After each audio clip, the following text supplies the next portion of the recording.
Bugün mən iki məsələ ilə bağlı Təhsil Nazirliyinə müraciət eləmişəm. Birinci məsələ odur ki, yeniyetmə qızlar necə dost qazanmalı və insanlara necə təsir etməli kitabını məktəb kitabxanalarına alınmasını qadağan edibdir. Onu aydınlıq gətirməsini istəmişəm. Çünki bütün dünyada əksər dillərdə bu kitab var və məktəblilər bu kitabdan faydalanırlar. Çünki qızların dəstəyə, özünə inama, sonra düzgün qərarlar qəbul etməyə yol göstərici belə bir kitablara çox böyük ehtiyacları var. Bədii ədəbiyyatdan savayı belə kitabların oxunması məktəb yaşında çox vacibdir. Həyatını müəyyən etsin və özünə inamı artsın və s.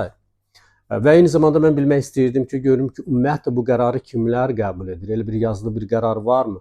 O qərarla məni tanış etsinlər. Hansı ekspertlər var? Kimlər bunu dəyərləndiribdir?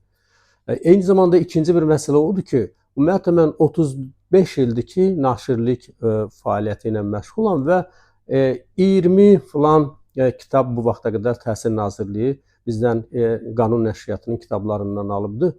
Hansı ki, biz hər il 400-500 kitab nəşr edirik və onu da xatırlatmaq istəyirəm ki, dövlətin kitabla bağlı ayırdığı ən böyük büdcə Təhsil Nazirliyindədir. Təhsil Nazirliyi məktəb kitabxanalarını kitabla təmin etməlidir. Mən demək istəyirəm ki, bəs bu kitablar hardan alınır? O məktəb kitabxanaları necə kitabla təmin olunur? Hansı kitablarla təmin olunur? O vəsait necə xərclənir? Ona mən aydınlıq gətirilməsini istəyirəm. Həm bir naşir kimi bilmək istəyirəm ki, biz niyə hansı standartlarda uyğun gəlməyən kitabları nəşr edirik?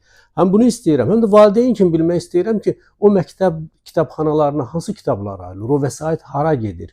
Bununla bağlı da sorğu göndərmişəm və istəyirəm ki, Təhsil Nazirliyi buna aydınlıq gətirsin.